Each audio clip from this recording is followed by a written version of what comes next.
On rêvait d'être là le 17 à cette conférence pour pouvoir jouer cette finale. Donc voilà, c'est chose faite.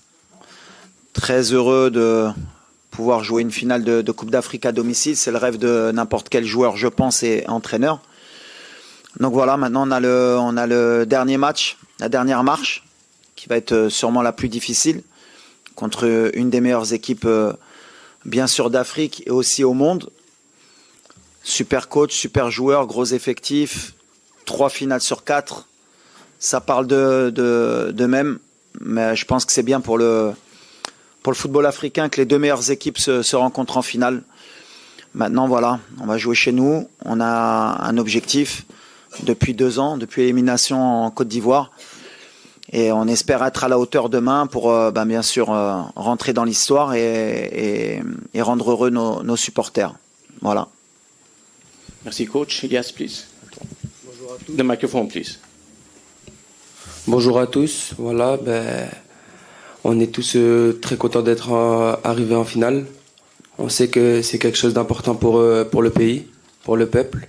Quand on est un joueur de 20 ans et qu'on voit les anciens de la sélection pleurer après une qualification en finale, on sait que c'est quelque chose d'important, que ce soit pour eux, pour le pays, qu'ils ont passé aussi des moments difficiles. Donc on est tous excités pour jouer cette finale et donner le meilleur de nous-mêmes devant le peuple. Thank you. Question, please. Bonjour coach, Jalal Bouzrara, MBC Group. Finale rêvée.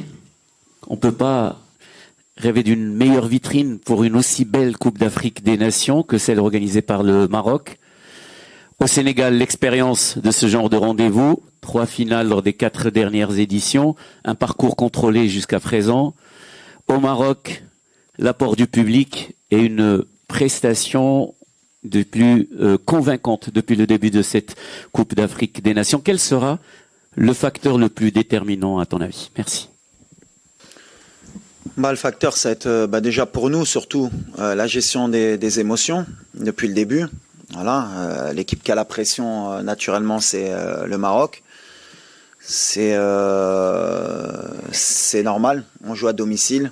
Après, voilà, comment on va pouvoir gérer ce match en termes d'émotion, de ne pas se mettre la pression. On a vu que sur un match, surtout celui de la Tanzanie, voilà, sur un match à élimination directe, les 25 premières minutes, elles n'étaient pas suffisantes.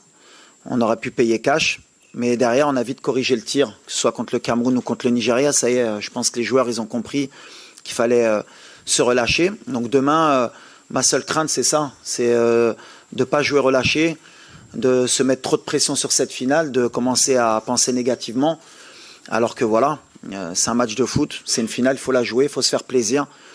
Et surtout, à la fin, il faut la gagner. C'est ce qui nous importe. Donc voilà, on sait qu'on va avoir une équipe en face qui est habituée, qui a beaucoup de confiance.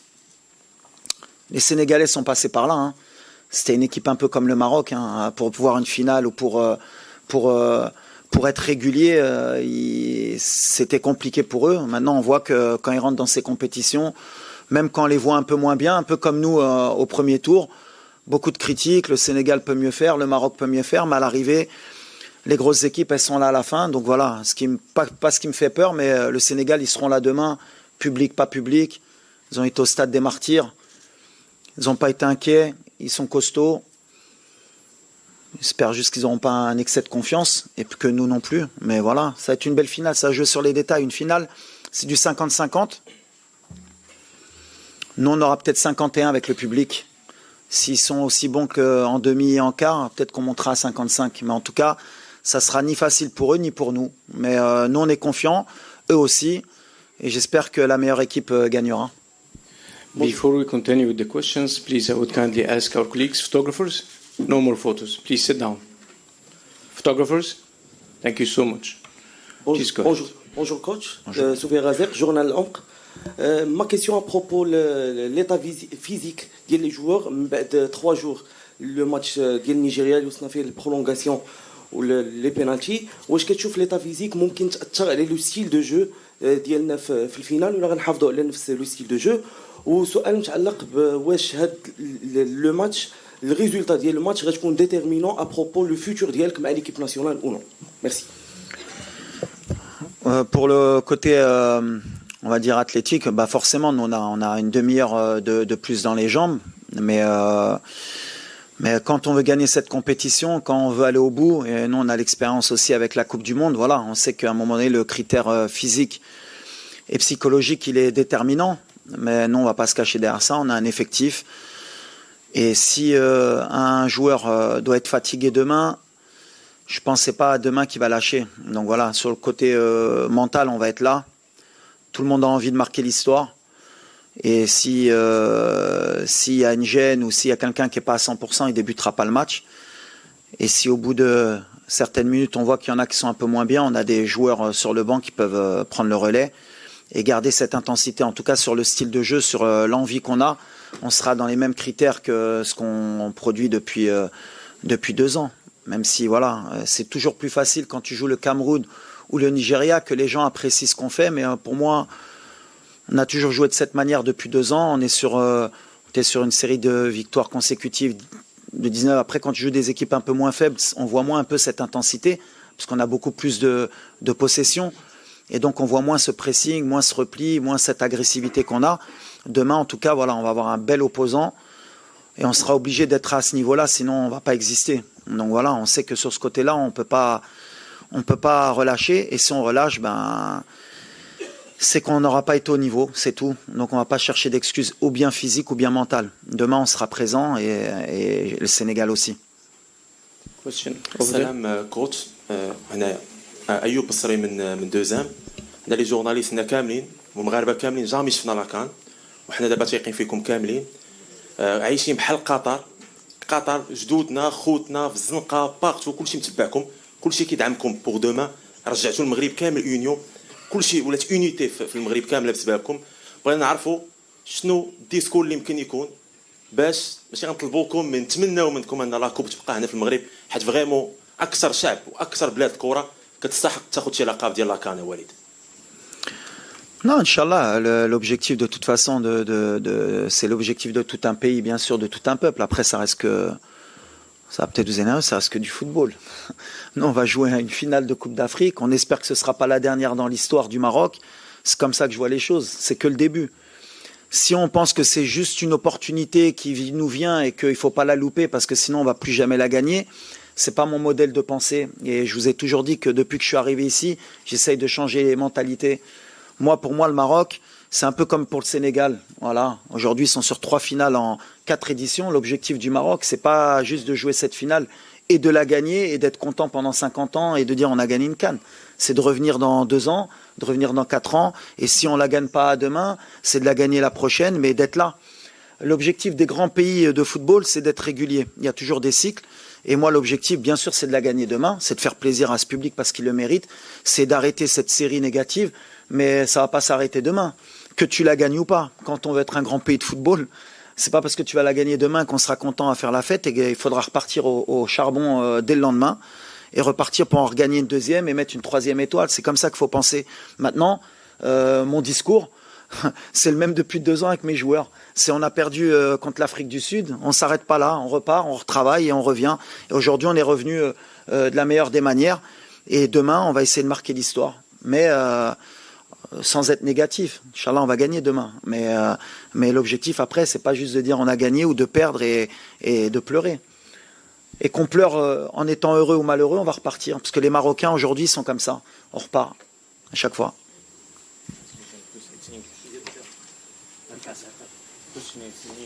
Pour. Ah.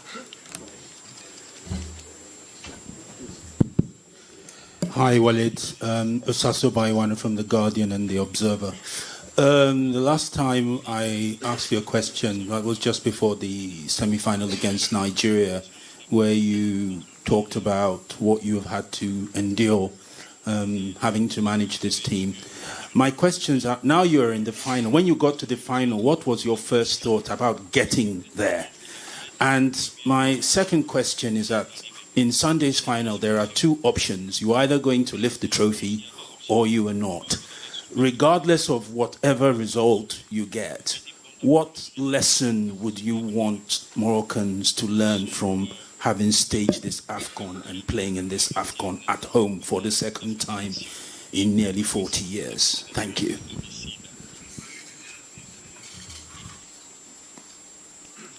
Après, ça a coupé. Mais bon, j'aurais mieux fait d'écouter en direct. C'est quoi la première question, Mourad? Le discours, juste sur le moment de la qualification pour la finale. Et le deuxième résultat, les Marocains, quel discours? C'est-à-dire qu'on doit laisser tout le peuple marocain juste après qu'on soit... T'es pas un bon traducteur, toi. C'est quoi les leçons à tirer? S'il y a une défaite ou victoire. For me, it's not about victory or defeat. I don't think about this. What I'm focused is with my team, with my squad, tomorrow to give your best, and you make proud your country. After win or lose, that is the football, that is the life. After is more about the spirit. Now we have one country. He won this trophy. Tomorrow, I think, is more difficult to control your emotion about this. You need to control this about my squad to give him confidence.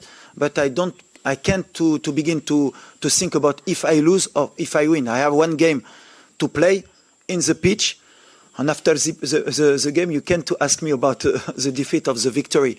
But I think we have everything for to win, inshallah, this trophy. You have one opponent, one of the best of the Africa. I think it's good for the CAF, for the African football, for the future of the Africa, to make a good game, good spectacle. Inshallah, you have a lot of goals, only for Morocco also. But it's like this. It's like this. It's my spirit now. Thank you, coach. Question, please. صباح الخير كوتش. السلام عليكم. Yeah, go ahead. كنزة The Voice of Morocco News Platform. كوتش اليوم يعني أثبتي أنك رجل مناسب في المكان المناسب. كتأكد أن المغاربة وضعوا فيك الثقة ووضعوا في الرجل الصحيح. فشنو الرسالة اللي تقدر تقول الجماهير المغربية اللي ساندت المنتخب منذ البداية وكانت واثقة أن الأسود يعني قادرين على انتزاع هذا اللقب وكما كنقولوا now or never يعني ما كنظنش أن كاينه شي فرصة أحسن من هذه أن المغرب ينتزع فيها لقب كأس إفريقيا. شكرا. Alors déjà أول حاجة بغيت نقول شكرا هاد الجمهور بعدا اللي كيسدنا وهاد الشعب اللي الصراحة كيبغي الكرة. Je pense qu'il y a un public qui est unique هو ديال المغرب كيفاش كيبغي الكرة. C'est pas que c'est les familles entières اللي كيتبعوا هاد الفرقة والدراري عارفينها. كنعرفوا لا ريسبونسابيلتي اللي عندنا والدراري هما عارفينها وكتشوفوا ملي تكاليفينا لا فينال الدموع ديال شي لاعبين بحال اللي قال إلياس. Quand on voit un joueur comme Achraf avec tous les trophées les رباح Brahim, on voit bien sûr que la pression qu'on a, on voit qu'on a envie de rendre heureux ce peuple. Maintenant, je suis pas d'accord, c'est pas now or never. Don't like these words. Pour moi, il n'y a pas toujours de bons ou de mauvais moments. Le plus important, c'est justement, comme je disais, dans la gestion des émotions, c'est pas de se dire c'est maintenant ou jamais. Si on fait cette erreur-là, on gagnera pas demain. Il va y avoir demain, Inch'Allah, ce sera demain et ce sera aussi plus tard. C'est comme ça qu'on pense, c'est comme ça que je diffuse mon message aux joueurs. Et c'est comme ça qu'ils l'entendent. On est une équipe de winners depuis un certain temps. On a perdu des matchs, on a su se relever. Et demain, c'est un match, bien sûr, qui va compter. On ne veut pas le louper. Et on veut le jouer pendant les 90 minutes. On ne veut pas le jouer ni avant, ni après. C'est notre objectif. En tout cas, merci au public. Demain, forcément, je vais faire un appel. Il paraît qu'on est monté à 100 décibels. Alors, je ne sais pas ce que ça vaut les 100 décibels. Mais si on peut faire un challenge à 200 demain, parce qu'on va en avoir besoin, voilà, il faut que le Sénégal y sente que c'est pas le stade des martyrs, c'est tout. Et ce sera pas le stade des martyrs, parce que la différence avec le stade des martyrs, c'est qu'il y a une piste d'athlétisme qui empêche un peu la pression, même si c'est très très dur, hein, attention. Et la dernière fois que le Maroc est parti au stade des martyrs, il n'a pas perdu aussi. Par contre, voilà, nous au Maroc, pour venir gagner, c'est compliqué, c'est très très dur. On commence dès la première minute jusqu'à la dernière et ça pousse. Et le Nigeria, ils s'en sont rendus compte, le Cameroun aussi. Je disais que Kofan avait dit qu'il avait joué à Dortmund. Non, c'est pas Dortmund. C'est pas le Bayern, c'est pas le Parc, c'est pas Marseille. Au Maroc, à Rabat, je peux te dire que ça pousse. Et demain, voilà, faudra une équipe du Sénégal très très forte pour venir nous battre chez nous. Mais ils sont capables, hein, attention. Hein. Ils sont capables. Et peut-être ça va les motiver. Mais quand ils vont rentrer, ça va siffler. Donc 200 décibels demain, Inch'Allah. Yes, please, go ahead. Bonjour Walid, Nasreddin Nasri, la Nouvelle Tribune Canal+. Je voulais te parler d'une statistique très intéressante. Sur les 6 dernières rencontres, tu n'as concédé que 5 tirs, dont 2 dans la surface de réparation, dont le pénalty contre le Mali. Comment tu expliques cette solidité défensive et toi, à titre personnel, comment tu gères les émotions à 24 heures d'un des matchs les plus importants de ta carrière? Merci. Bon, c'est vrai qu'on ne concède pas beaucoup de situations, parce qu'on est bien organisé, bien sûr, mais parce qu'il y a un état d'esprit. Voilà, tout le monde est concerné par la récupération du ballon. Tout le monde est concentré sur nos pertes de balles pour les transitions. On essaye de rien laisser à l'adversaire, parce qu'on sait qu'on n'est pas non plus la meilleure équipe. On a des talents, c'est sûr, mais comme d'autres équipes, comme le Sénégal, comme l'Égypte, comme le Cameroun, comme la Côte d'Ivoire, maintenant en Afrique, tout le monde a des talents. Mais voilà, ce qu'on essaye d'insuffler depuis que je suis arrivé dans cette équipe, c'est que c'est une équipe qui doit gagner. C'est pas des talents. Et à partir du moment où des joueurs avec autant de talent comprennent qu'il faut courir ensemble, qu'il faut défendre ensemble, ben forcément, les équipes en face, elles ont moins de cartouches. Je pense que demain, on va tomber sur des joueurs offensifs qui sont très bons, des avaleurs d'espace. Sénégal, sur les half space, ils sont énormes. Ils font que ça. Ils répètent. Ils sont pas avares d'efforts. Les courses gratuites, ils les font. Voilà. Si on arrive à contrôler ça, je pense que ce sera la clé du match. Si on arrive à contrer ces demi-espaces, ces courses, parce que voilà, c'est une équipe qui fait vraiment de courses dans l'espace. En fait, peut-être qu'elle sera beaucoup plus dangereuse si elle nous laisse le ballon qu'en ayant le ballon. Alors après, est-ce qu'ils vont vouloir avoir le ballon ou pas? Je pense que l'orgueil du Sénégalais sera quand même d'essayer d'avoir le ballon, parce que depuis un certain temps, ils essayent d'avoir la maîtrise. Ça va jouer dans ça. Nous, on est costaud, eux ils le savent, mais on a aussi, quand on voit la canne que fait Sadio, c'est extraordinaire. Jackson, il est en confiance. On a le petit Iliman, même s'il tricote beaucoup, il aime percuter et jouer un peu individuel. Voilà. Si demain il est un peu plus collectif, il va nous mettre un peu dans le dur. Voilà, c'est des joueurs, à tout moment ils peuvent faire la différence. Nous, ça va être dans notre tête. Ça va être l'équipe qui va être le plus concentrée, le plus rigoureux dans ça. Voilà. Non, mes émotions, moi, je les gère comme un entraîneur qui joue une finale. C'est pas ma première finale. Ce sera pas ma dernière, j'espère. Voilà. Moi, le plus important, c'est de donner de la confiance à mes joueurs. C'est ce que je leur dis. Seul truc que je peux leur donner, c'est mon expérience de joueur. J'ai perdu une finale en 2004. Comme je leur ai dit, aujourd'hui, j'ai 50 ans et je suis sur le banc. Voilà. Je leur ai dit, si vous voulez attendre d'avoir 50 ans et être sur le banc pour revivre une finale et passer par les diplômes que je suis passé, les expériences pour revivre une finale avec le Maroc, ben vous avez l'exemple, c'est votre coach. Donc, répétez pas la même erreur. Gagnez une CAN, comme ça, si après vous voulez faire coach, au moins vous l'aurez gagné. C'est la seule chose que je peux faire passer comme message. Bonjour, coach. Bonjour. C'est Pape Omar Keïta.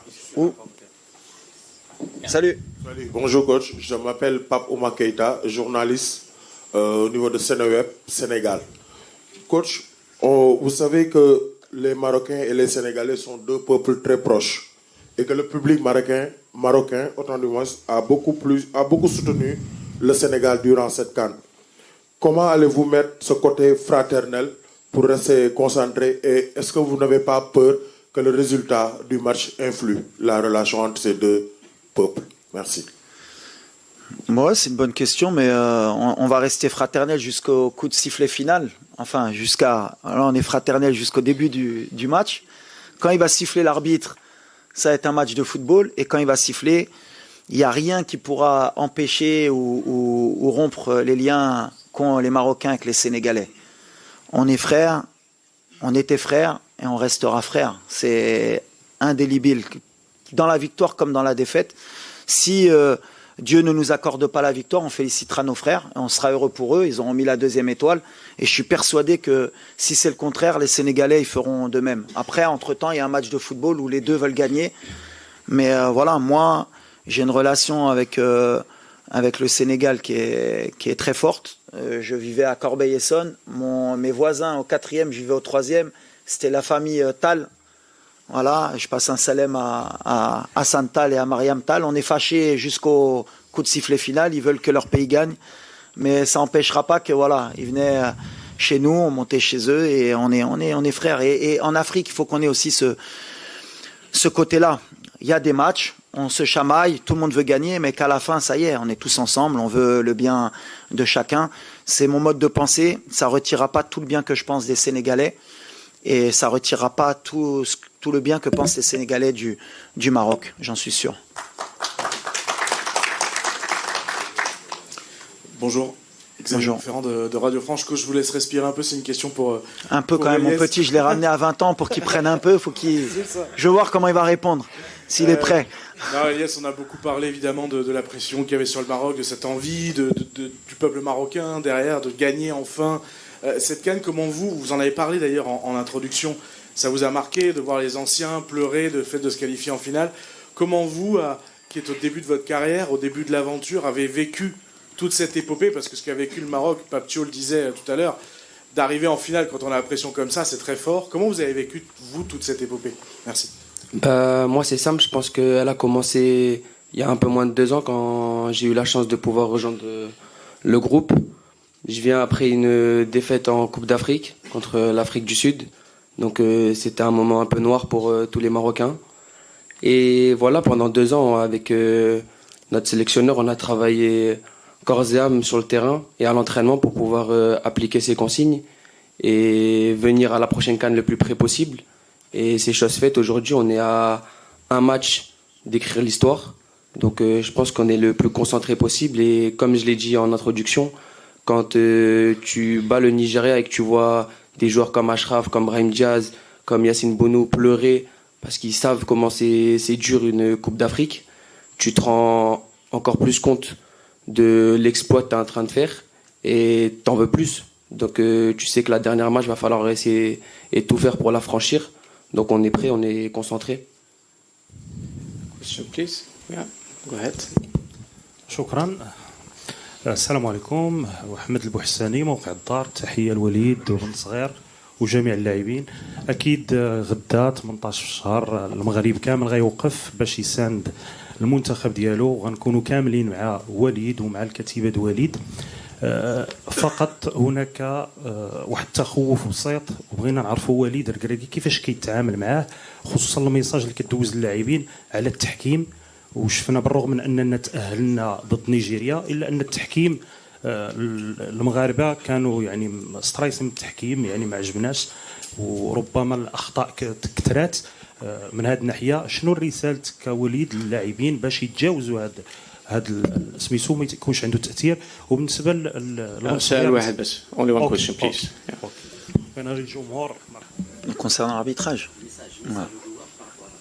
Non, concernant l'arbitrage, je me suis exprimé à la dernière conférence de presse.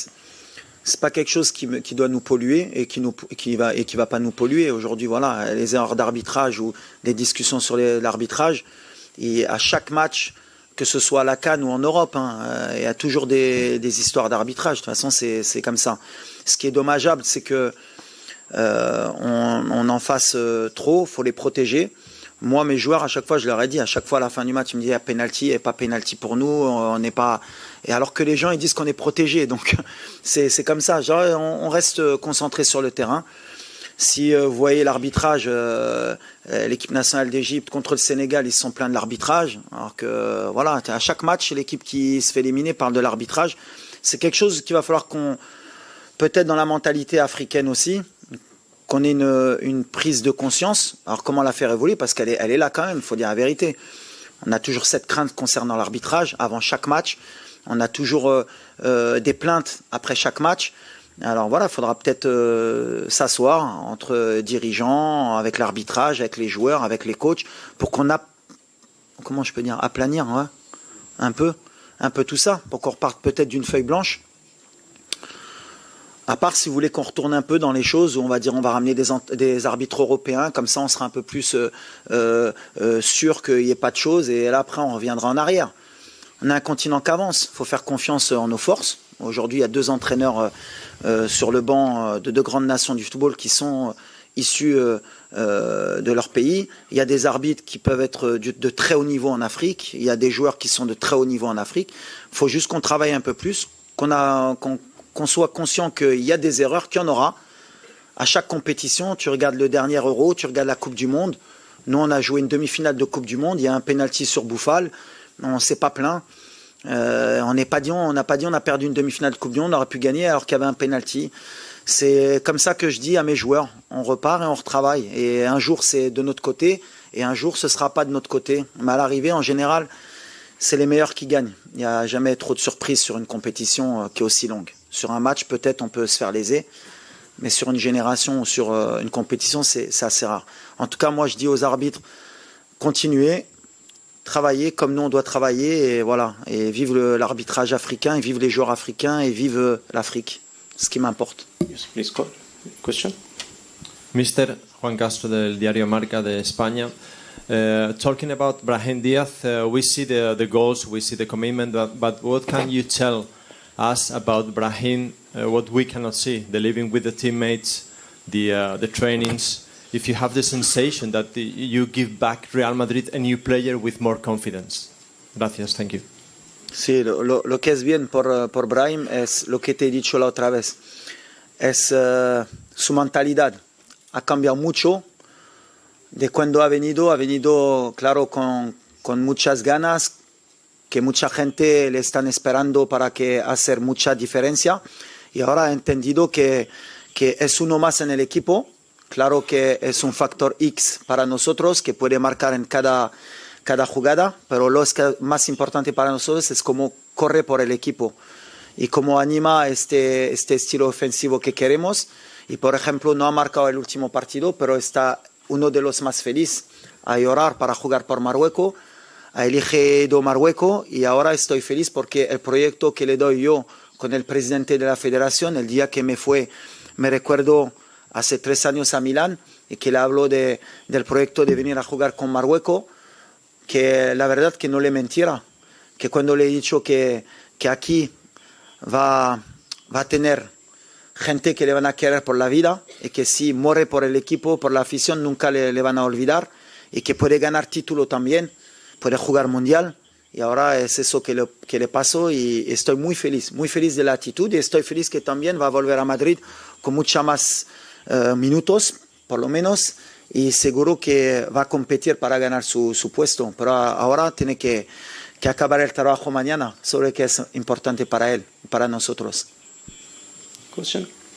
Bonjour coach, ici. Bonjour. Carl Jomo, La Panenka, Média. Vous avez un des meilleurs pressings de la compétition. C'est pas moi qui le dis, ce sont les chiffres. On a vu Carlos Baleba complètement perdu dans le match contre le Cameroun. Le Nigeria complètement inoffensif, 0,05 expected goals en plus de 120 minutes. Demain, ce sera le Sénégal avec des joueurs créatifs, Iliman Ndiaye, je pense à Sadio Mané et plein d'autres. Est-ce que vous pensez que la recette de votre pressing sera suffisante ou est-ce qu'il faudra adapter pour faire face au Sénégal? C'est une bonne question parce que c'est très énergivore. Mais bon, c'est une route qu'on a pris il y a 2 ans, après l'élimination contre l'Afrique du Sud. On savait qu'on allait jouer chez nous et qu'on ne pouvait pas être attentiste comme par exemple au Mondial. Après, en même temps, j'ai plus de matériel qu'au Mondial quand on voit l'effectif que j'ai, les joueurs que j'ai. Il fallait juste convaincre justement des joueurs comme Brahim qu'ils étaient capables de répéter les efforts, des joueurs comme Abdel Zalzouli. Bon, Ayoub Kahbi ou El Nasseri, c'est des profils qui vont te donner et qui peuvent le faire naturellement. Et puis au milieu de terrain, des joueurs comme Sebari ou El Khannous, quand tu pars avec 2 numéros 10 au milieu, pareil, l'activité dans le pressing, il faut les convaincre. Je reprends toujours justement la phrase de Roland Courbis, qui est parti et à qui on pense aujourd'hui, et qui me disait, pour être un bon coach, il faut être convaincant. Et voilà, il faut les convaincre pour qu'ils soient capables de le faire. Et aujourd'hui, ils savent qu'ils peuvent le faire. Alors, pour répondre à ta question face au Sénégal, je pense qu'on ne pourra pas le faire sur 90 minutes. D'ailleurs, on voit que contre le Cameroun, en deuxième mi-temps, on a un peu pêché. Contre le Nigeria aussi par moment. Mais on aura des temps forts, des temps faibles. En tout cas, sur nos temps forts, c'est sûr qu'on ira et qu'on sera dans l'obligation de le faire. Mais à un moment donné, comme tu l'as dit, ils ont des joueurs de qualité, sûrement qui vont éteindre de temps en temps notre pressing. Mais c'est là qu'au niveau résilience, il faudra qu'on soit fort pour y retourner et pas avoir peur. Eux, ils vont essayer de nous éteindre, de nous calmer. Mais il faudra être, comme j'ai dit, comme une grande équipe du Maroc, retourner pour leur montrer qu'on est capable d'y retourner. Et là, il faudra encore beaucoup d'énergie. Mais avec le public, c'est pour ça que je disais, souvent, même quand on est fatigué, ils nous permettent d'y retourner. Mais ça va être une clé du match. Mais je pense qu'eux aussi vont venir nous presser demain. Question, please. Bonjour tout le monde. سؤالي لإلياس de traduction. إلياس أنت بالنسبة لي لاعب في سن صغيرة 20 سنة، ربما نقدروا نقول بأنك محظوظ وتستحق لأنك لاعب كبير، عشت تجربة اللي استثنائية مع الفريق الوطني، وإن شاء الله ديسي واحد 7 سنين ولا 8 سنين نشوفوك إن شاء الله كابيتان ديال ليكيب ناسيونال. فشنو الرسائل اللي ممكن توجهها للعابة اللي غادي يكونوا إن شاء الله في هذاك الوقت كتجربة كخلاصة لهذه التجربة اللي عشتها مع ليكيب ناسيونال؟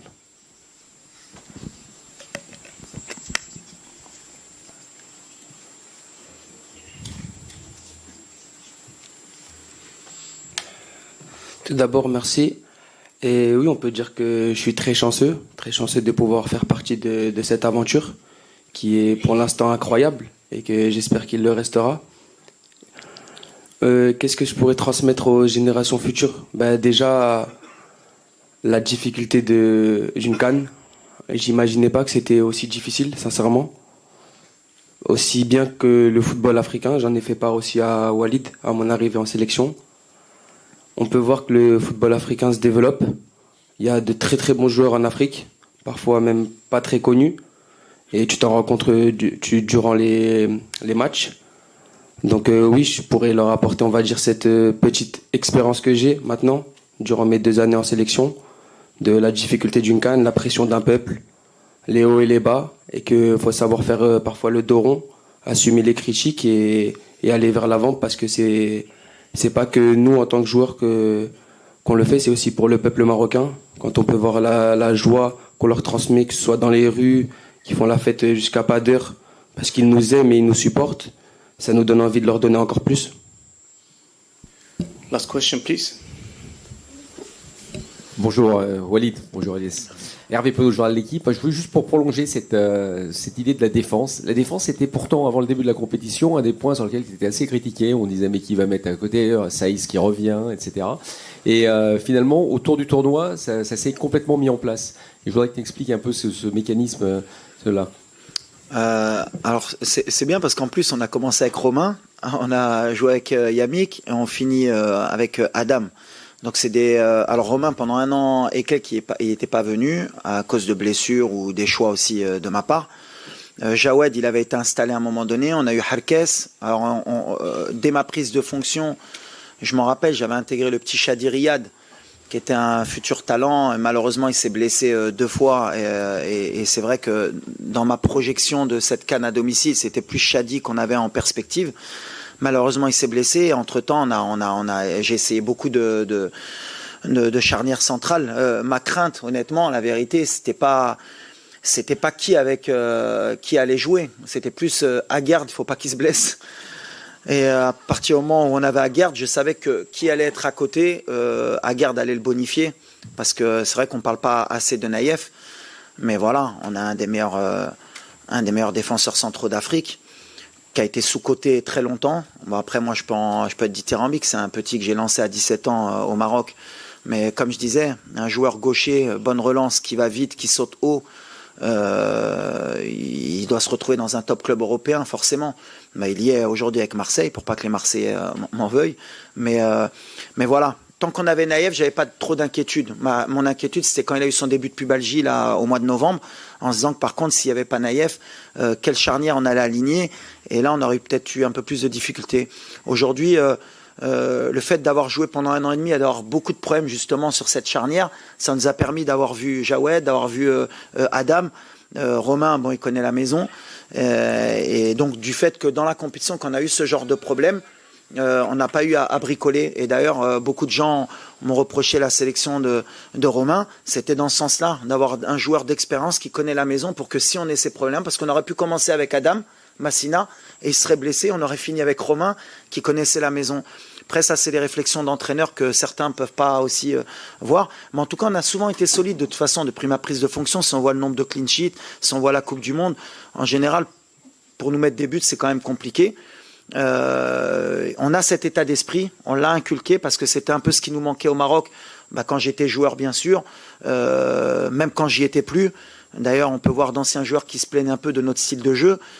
Si j'ai un message à leur envoyer, c'est un peu ça. Vous n'avez pas gagné, vous n'avez pas été loin parce que justement, vous n'avez rien compris à ce moment-là. Et même moi, j'avais rien compris à ce moment-là. Pour gagner, à un moment donné, il faut être solide. C'est comme ça, n'importe quelle équipe. Le PSG, quand il gagne la Champions League, bien sûr qu'il joue au football, bien sûr que Luis Enrique, c'est le meilleur entraîneur. Bien sûr qu'ils ont des joueurs de talent, mais ils défendent tous ensemble. Ils ont tous faim. Au pressing, ils travaillent tous.